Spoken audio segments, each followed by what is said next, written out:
La République française, elle repose sur une promesse fondamentale, l'égalité pour tous ses citoyens. Mais qu'est-ce qui se passe quand cette promesse est brisée juste à cause d'une question de géographie? Une est indivisible. On a tous déjà lu ces mots. Ils sont dans notre Constitution. Mais qu'est-ce que ça veut dire concrètement? Eh bien, ça veut dire que chaque citoyen, qu'il habite à Paris ou à La Réunion, doit avoir exactement les mêmes droits. Et ça, bien sûr, ça inclut le droit fondamental à l'accès aux soins. Sauf que, voilà, aujourd'hui, pour des millions de citoyens français, cette promesse, elle n'est tout simplement pas tenue. Une rupture d'égalité s'est installée, presque en silence. Et c'est là que commence une histoire aussi absurde que révoltante. C'est la question qui est vraiment au cœur de tout le problème. Imaginez un traitement vital, un médicament innovant, offert gratuitement dans le cadre d'un essai clinique. C'est un espoir immense pour des malades. Maintenant, imaginez que cet espoir est un prix.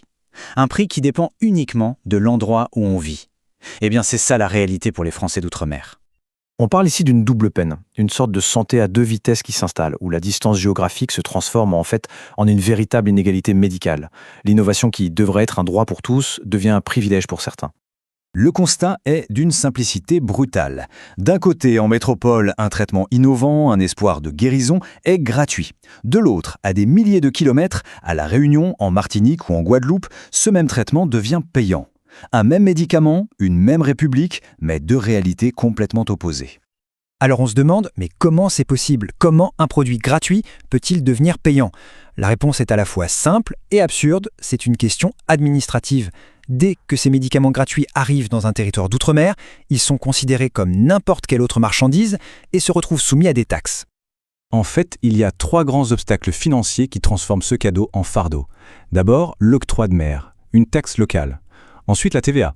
Oui, de la TVA appliquée sur un produit qui, à la base, a une valeur de 0. Et enfin, les coûts de transport qui viennent s'ajouter.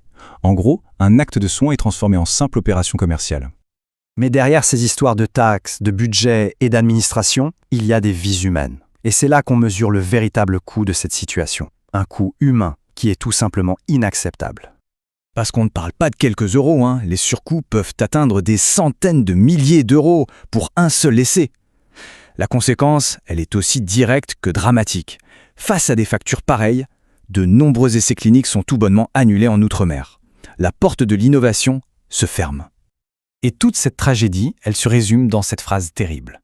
Des patients, et notamment des enfants atteints de maladies graves, sont, je cite, « privés de chances de survie que d'autres enfants de la République peuvent saisir ».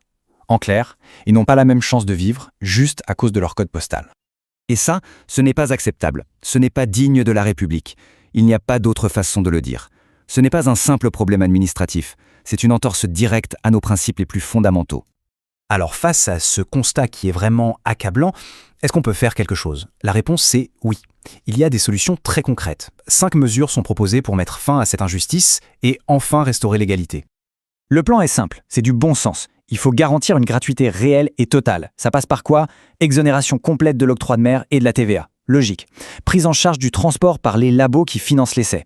Interdiction de tous les petits frais annexes, de stockage ou d'administration.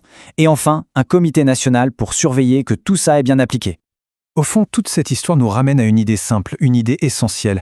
L'innovation en médecine, ça n'a pas de prix, parce que sa seule vraie valeur, elle se mesure en vies sauvées. Il est donc impensable que l'accès à cet espoir, à cette chance de guérison, soit bloqué par une simple taxe ou par des frais de transport. Ce qui est en jeu ici, ce n'est pas de l'argent, c'est la vie de passion et très souvent la vie d'enfant. C'est là le cœur du sujet. L'indivisibilité de la République, ce n'est pas juste un joli mot. Ça veut dire que la valeur d'une vie et l'accès à ce qui peut la sauver doit être la même pour tout le monde, partout sur le territoire. L'innovation n'a pas de prix et elle ne devrait certainement pas en avoir un plus élevé quand elle traverse la mer. On termine donc avec cette question qui reste en suspens. Une question simple, directe, presque dérangeante, mais qu'on est obligé de se poser. Une vie vaut-elle vraiment moins cher en Outre-mer? C'est une interrogation qui nous renvoie directement au fondement de notre promesse républicaine.